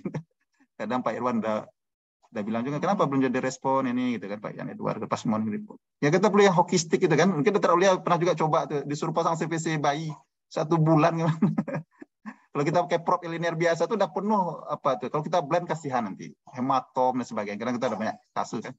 Nanti Dokter Aulia juga menyelesaikan nanti itu kan. Hematom pasang CPC di femoralis dan itu nggak boleh lagi lah. Zaman sekarang kita blend itu berarti bukan kita jago, nggak boleh lagi. Kita harus mengurangi risiko lah ke pasien gitu. USG itu udah saya rasa itu adalah instrumen yang wajib nih. Bahkan kalau bisa dokter muda kita pun mulai dipaparkan dengan USG. Belajar dia sono anatomi itu kan. Saya rasa itu tidak terlalu sulit lah. Karena secara anatomi dasar kan udah katam nih. Tinggal belajar untuk sono anatomi aja lagi. Kalau udah melatih menggunakan prop, memegangnya. Nah, kalau ada anestesi nanti tambah satu lagi kalau untuk blok itu bagian needlingnya. Itu kan tinggal latihan, repetition. Itu mudah-mudahan itu bisa berkembang nanti. Ya kalau arteri lain kayak gitu Dokter Aulia. Saya contohnya kalau untuk kadang dokter saya minta teknik hipotensi gitu. Nah, saya lihat ini operasi paketnya cukup dan sebagainya. Kalau paketnya 4,5 juta kita pakai ini, misalnya hipotensi itu kan kita akan turunkan tensinya pada batas harus perfusi cukup. Jadi hipotensi itu tentu ada bersyarat ya. Kalau kemudian ada kriteria pasien juga. Nah, ini terutama untuk operasi microsurgery mungkin ya. Nggak tahu dari Aulia ada operasi yang microsurgery, lapang pandang kecil, mikroskopik, dia ingin tidak ada darah. Jadi itu kan kita harus tekan tensinya itu pada batas autoregulasi masih bekerja, jangan sampai drop betul. Nanti dia mengalami shock nanti pasien. Jadi kalau kita mau betul-betul teknik hipotensi itu selain menurunkan tensi itu gampang gitu. Menurunkan tensi itu gampang, tapi perfusi ke pasien cukup atau tidak. Nah, apalagi kalau pasien geriatri itu risiko atau pasien hipertensi. Itu udah bergeser dia autoregulasinya. Tidak bisa kita harapkan tensinya segini, drop terlalu rendah, tidak mau dia. Nanti dia mengalami shock dia, perfusi tidak cukup. Nah, kadang kita masih berpikir perfusi itu hanya untuk jantung, telek, kaki berubah, otak, kesadaran. Tapi lupa kita, ada satu lagi perfusi yang sangat krusial. Usus. Itu pembuluh darah usus itu kalau iskemik itu usus itu bom biologis itu. Berkembang kuman nanti. Jadi, cuma kan kita tidak bisa mengukur organ by organ gitu kan. Berapa sih autoregulasinya itu, MAP minimal itu berapa kan kita nggak tahu. Kita patok aja. Ya kita bersepakatlah di angka 65, kira-kira seperti itu ya, 60-65. Nah, kalau kita teknik hipotensi, kita harus serial itu. Kita harus mencek laktatnya. Udah tinggi laktatnya, berarti bertanda perfusi nggak cukup nih di sel. Jadi banyak kosnya nanti setelah kita turunkan tensi, harus monitoring lagi, laktatnya gimana. Jangan sampai nanti tensi turun, tapi pasien shock. Perfusi ke organ tertentu nggak cukup. Nah, nanti istilahnya infak pasca operasi nanti kan ada istilahnya itu pasca operasi ada jejas di otak lagi geriatri reverse-nya itu udah rendah sekali itu. Maka menghitung awal baseline itu terutama pasien kayak tadi geriatri, pasien-pasien Dokter Aulia mungkin nanti untuk operasi paru ya reseksi itu kita hitung detail betul spirometri dan pemeriksaan lanjutan yang sampai nanti setelah operasi reseksi parunya nggak bisa lepas ventilator cuma kita operasi itu gagal gitu. Ya, prediksi awal itu sangat-sangat penting itu untuk menganalisa itu. Cuma kita belum pengalaman juga nih. Mudah-mudahan ke depan nanti semakin advance lah nih tindakan-tindakan. Anestesi pun bisa mengikuti karena bedah ini cepat kali geraknya, visinya jauh ke depan ya, visioner. Rencana-rencana cukup besar ini transplantasi hepa dan sebagainya. Dokter Aulia mungkin mengembang juga divisi bedah torak, mungkin transplantasi paru, mungkin mana tahu nanti ke depan kita kerjakan. Nah, mungkin kita mengikuti juga perkembangan teknologi di bidang monitoring. Maka kayak Eko itu udah wajib gitu ya. Itulah skill dasar itu. Bagaimana kita memonitoring. Kemudian kayak transplantasi ginjal kan kita menggunakan tuh IF1000 itu ya. Dulu kita pinjam ke UI, sekarang udah punya ya. Itu kan dia cukup detail tuh memonitoring sistemik vascular resistance-nya. Kemudian saya menilai nih, ini pasien ini masih respon nggak diberikan resusitasi cairan. Cardiac output-nya masih meningkat nggak? Nah, kalau dia diberikan cairan cardiac output tidak meningkat lagi, ya udahlah stop lagi. Jangan kita berikan. Enaknya lalat canggih itu, tapi kan cost biaya. Dia punya maintenance. Nah, harus ada introducer yang kita pasang. Banyak tuh. Itu kan biaya itu jutaan juga harganya. Kalau digeneralkan, nah, nanti kita dikira nanti apa ini sponsor kita. Nah, ini sponsor obat ini ya. Itu sampai itu. Harus kita memilih. Melihat kondisi operasi. Intinya itu aja. Ini pasien ini shifting, perubahan hemodinamiknya perlu pemantauan khusus nah. Kayak tadi, kayak operasi bedah saraf tertentu kadang udah butuh tuh turunkan tensi, naikkan tensi, kadang bedah vaskuler gitu juga itu kadang butuh tentu operasi di aorta dan sebagainya. Kapan dia menyambung, kapan dia perlu. Ini saya ingin tensi segini gitu. Kalau Karena untuk Dr. Irwan itu untuk operasi hepatektomi dan gini segini CVC-nya menurunkan gitu. Cuma memang idealnya kita harus lengkapi juga dengan pemeriksaan serial tadi. AGD-nya, laktatnya gimana. Seperti kita operasi jantung lah Dr. Aulia. Kita memberikan pengencer darah gitu kan. Kan kita bisa ACT itu, serial ACT. Aku dapat di kamar operasi itu, jadi kita nggak kirim-kirim kemana-mana. Ada alatnya gitu kan, tapi kan mahal tuh. Cartridge aja 200.000 yang portable yang ada di kamar operasi itu kan. Nah, kita langsung keluar elektrolit, langsung keluar dengan AGD-nya dan sebagainya. Idealnya kayak itu, tapi terpaksalah kita tanda-tanda hipotensi sedikit modifikasi lah sesuai dengan kondisi. Ya, hanya melihat hemodinamik. Ideal pasang artery line. Kalau kita ingin bermain hipotensi, idealnya artery line. Maka kadang-kadang ya, oke, tapi sebenarnya enggak betul-betul tadi hipotensi yang saya kerjakan. Ya, monitoring tetap blood pressure non invasif lah. Tapi kalau memang strict, mungkin Dr. Alia bisa request nanti. Oh, ini penting untuk kondisi-kondisi ini. Yang sering minta itu yang operasi microsurgery. Nah, kita perlu itu. Mungkin jawabannya mungkin sebatas itu dulu, Dr. Aulia. Mungkin kita bisa diskusi lebih lanjut, Yokan. Ya, oke. Terima kasih, Dr. Ben. Ya. Terima kasih, Dr. Benny. Terima kasih, Dr. Aulia. Sharing ilmunya cukup bermanfaat nantinya bagi residen. Mungkin kita saat ini sudah berada pada penghujung waktu, Dr. Benny. Untuk penutup kata, saya minta kepada Dr. Rizky, mungkin ada sepatah dua patah kata kepada Dr. Rizky, silakan. Baik, terima kasih. Assalamualaikum warahmatullahi wabarakatuh. Tentunya di akhir acara ini kita ucapkan terima kasih kepada Dr. Benny yang sudah menyediakan waktu pada pagi hari ini. Mudah-mudahan minggu depan, Dr. Benny, topiknya eras kali ya? Bulan depan ya? Kita todong aja langsung ya. Kalau Dr. Benny bisa meluangkan waktu, topik berikutnya mengenai eras, Dr. Benny, eras di bidang digestif atau apa gitu. Biar residen kita juga memahami eras, kata orang eras lo ketawa, ya kan? Jadi kalau biar bisa memahami. Karena bakal banyak topik-topik, baik itu dari pelayanan, topik penelitian pun akan banyak timbul apabila kita bisa mengerjakan dengan baik. Ya, terima kasih banyak kepada Dr. Benny yang sudah meluangkan waktu. Dan di sini minggu ini juga hadir dokter muda ya. Biasanya dokter muda nggak ada hadir nih pada pagi hari ini. Baik sekali. Sudah banyak ini dokter Benny. Kalau dokter Benny nanti berkunjung ke YouTube channelnya Bedah, udah puluhan video kuliah kita punya. Itu sudah menjadi referensi bagi calon-calon residen Bedah. Biasanya sudah nonton itu biasanya untuk persiapan ujian. Jadi bagi dokter muda juga silakan dikunjungi dan banyak-banyak kuliah, banyak sekali kuliah topik-topik bedah di sana ya, semoga bisa bermanfaat tentunya.